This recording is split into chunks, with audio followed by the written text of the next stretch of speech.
नीलम शर्मा। आप देख रहे हैं YouTube channel astro Neelam Sharma. आज हम टॉपिक ऐसा लेते हैं जो कि कुछ लोग इसलिए परेशान होते हैं कि उनकी शादी नहीं हो रही, और कुछ लोग इसलिए परेशान ज्यादा रहते हैं कि शादी तो हो गई पर शादी करने के बाद जिंदगी नरकीय बन गई है। यानी कि दोनों पति पत्नी के अंदर तनाव चलता है और किसी न किसी बात को लेकर घर के अंदर हर समय कलह का वातावरण बना रहता है।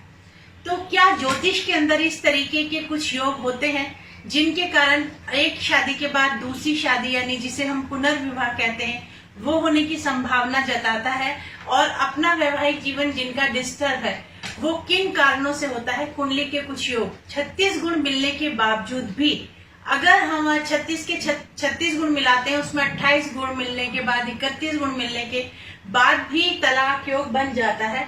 अगर कुंडली के अंदर सप्तम भाव पीड़ित रहे तो, सप्तम भाव या कारक या उसका स्वामी पीड़ित हो जाता है, तो वहां पर दोनों पति पत्नी के बीच में तनाव रहता है। और तनाव के साथ साथ उन दोनों के रिश्ते इतने कटु हो जाते हैं कि वो एक दूसरे का मुंह तक नहीं देखना चाहते। तो आज इसी टॉपिक को लेकर हम बात शुरू करते हैं। कुछ पॉइंट जो मैं आपको बताऊंगी कि कुंडली मिलान में इन बातों का अगर हम ध्यान रखें तो वो जिंदगी में जो नरकीय स्थिति आती है वो आने से हम बचाव कर सकते हैं, या वो समय आता है तो उसको टाला भी जा सकता है क्या, या सब्र की जरूरत होती है? जी हाँ, आज के टाइम में कोई भी शादी को या किसी भी चीज को टाइम नहीं देना चाहता। कई बार गोचर बस इस तरीके के ग्रह आ जाते हैं जिसके कारण तनाव होना शुरू हो जाता है, और हम कुंडली देखते के साथ बोल देते हैं। अगर भाव या कारक या इस तरीके की कुंडली के अंदर संभावनाएं बन रही होती हैं कि वैवाहिक जीवन डिस्टर्ब होने की संभावना बन रही है, कुंडली देखते के साथ हमें पता लग जाता है। अगर कोई भी जातक जातिका हमारे पास आती है और वो अपनी कुंडली दिखाती है तो हम कहते हैं वैवाहिक जीवन इस समय डिस्टर्ब चल रहा होगा, क्योंकि जिस समय उसने जन्म लिया उस समय की स्टार गति और गोचर की गति जब दोनों आकर एक जैसी स्थिति में आ जाती है तो वहां वैवाहिक जीवन को बचाना बहुत ही मुश्किल हो जाता है। और अगर एक अच्छे एस्ट्रोलॉजर के पास आप जाते हैं तो आपको ये वो सलाह जरूर देगा कि ये टाइम हमेशा नहीं रहेगा, इस समय को काटने की कोशिश करें। अगर पति पत्नी दोनों की तरफ से प्रयास किया जाए तो उस समय को काटा जा सकता है, पर फिर भी कुछ योग ऐसे बन जाते हैं जहां पर स्थिति बहुत भयानक बन जाती है और एक दूसरे को मुंह तक देखने का मन नहीं करता। उस स्थिति में या तो आप उस समय के लिए, थोड़े समय के लिए एक दूसरे से अलग रहें, और अगर ऐसा नहीं है तो कुंडली में कौन से योग बनते हैं आज हम आपको कुछ तथ्य बताने की कोशिश करेंगे। जैसे कि मैंने आपको पहले बताया है कि लगन क्या होती है, लगन का अंदर के हम चारों खानों को ले लेते हैं, और सप्तम भाव क्या होता है इतना आप सबको पता होना चाहिए। जो भी हमारे साथ जुड़ा हुआ है, हम समय समय पर कुंडली के बारे में जानकारी उनको देते रहते हैं। लगन के अंदर अगर हमारा कोई भी पापी ग्रह, 2 पापी ग्रह लगन में और 2 पापी ग्रह सप्तम में बैठ गए तो वहां संबंध विच्छेद निश्चित ही होगा। ये बात आप ध्यान रख के चलिए। जहां लगन के अंदर शनि है, केतु है, या राहु और मंगल नीचे आ गए हैं, सप्तम में आ गए, तो वहां भी संबंध विच्छेद अवश्य होगा। इसके विपरीत अगर लगन के अंदर कोई ग्रह खराब चल रहा है और पाप कत्री योग के अंदर पड़ा हुआ है, द्वितीय भाव और द्वादश भाव के अंदर भी बुरे ग्रहों का प्रभाव है और सप्तम के ऊपर प्रभाव है, सूर्य बैठा है या कोई भी ऐसा जो अलगाववादी प्लैनेट बैठा है, तो वहां पर या सप्तमेश अस्त है, तब भी यह संभावना बन जाती है कि वहां तलाक की स्थिति आ जाएगी। जिस समय व्यक्ति ने जन्म लिया उस समय को लीजिए, और आज का गोचर भी अगर उससे कंबाइंड हो जाता है, दशा महादशा भी आपकी खराब चल रही है, तो आप ये संभावनाएं और ज्यादा बढ़ती जाती है। कि जैसे हम किसी एस्ट्रोलॉजर के पास कोई भी अपनी कुंडली दिखाने पहुंचता है, वो स्थिति इस तरीके की वहां उत्पन्न जरूर हो रखी होती है। शनि की 7.5 हो, ढैया हो, क्योंकि ये ग्रह अलगाववादी प्लैनेट है, अलगाव देने में माहिर होते हैं। दूसरी स्थिति होती है कि अगर गुरु सप्तम के अंदर बैठ जाए, कहा जाता है कि कारक वहां पर बैठा हुआ नुकसान देता है। गुरु अस्त हो जाए, नीच का हो जाए, तो वहां पर भी संबंध टूटने की संभावनाएं बनती है। सूर्य का सप्तम भाव में बैठना और शुक्र का साथ में बैठना इसको पुनर्विवाह कराने में वे सक्षम होता है कि यहाँ पर पुनर्विवाह भी, या किसी के साथ अनैतिक संबंध बन जाए उसके कारण से विवाह आपका टूट जाता है और आपका फिर पुनर्विवाह होने की संभावना बन जाती है। इसी तरीके से हाथ के अंदर भी कुछ पॉइंट देखे आ सकते हैं। आप देख सकते हैं कि जिस तरीके से ये लाइन हमारी आती है और साथ में छोटी उंगली के बीच के अंदर जो जहाँ शुरू होती है, इसके बीच में जितनी भी लाइनें आ जाती हैं वो हम देख सकते हैं। बारीक लाइनों को ना गिने, मोटी लाइनों को गिने, जितनी भी लाइनें आती हैं उसके अनुसार हम देख सकते हैं कि एक या एक से अधिक शादी होने के योग कुंडली के अंदर या आपके हाथ के अंदर भी ये शो होते हैं।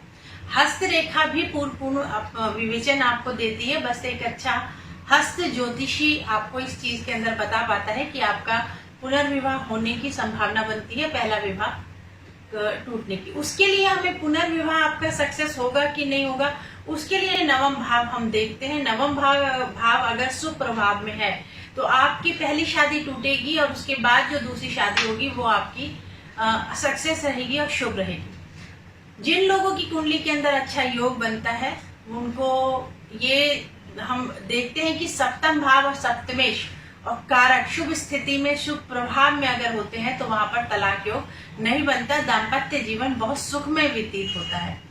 इसी तरीके से अगर सप्तम भाव पर राहु का या शनि का या सूर्य का या केतु का या मंगल का इनका प्रभाव अगर बनता है तो वहां पर भी संबंध अच्छे नहीं रहते, तनावपूर्ण बना रहता है।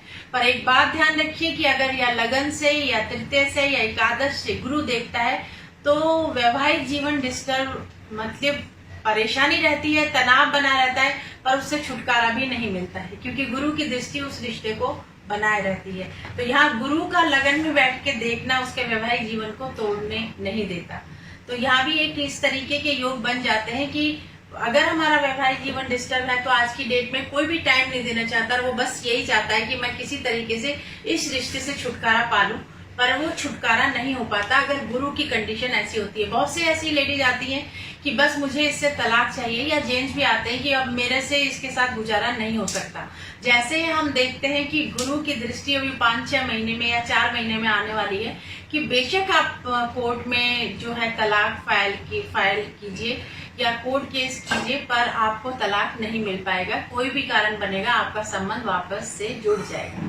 तो इस तरीके से कुंडलियों में योग बनते हैं। हमें गुरु के माध्यम से या नेगेटिव प्लैनेटों के माध्यम से लगन, द्वितीय भाव, इसी तरीके से छठे में अगर पापी ग्रह बैठ जाए और अष्टम में भी बैठ जाए और जो सप्तमेश है वो पाप ग्रहों, पापकत्री योग के अंदर आ जाए या बुरे ग्रहों के साथ में हो और कारक भी जो है नेगेटिव प्रभाव में हो तो वहां पर भी वैवाहिक जीवन डिस्टर्ब होता है, तलाक की स्थिति बन जाती है।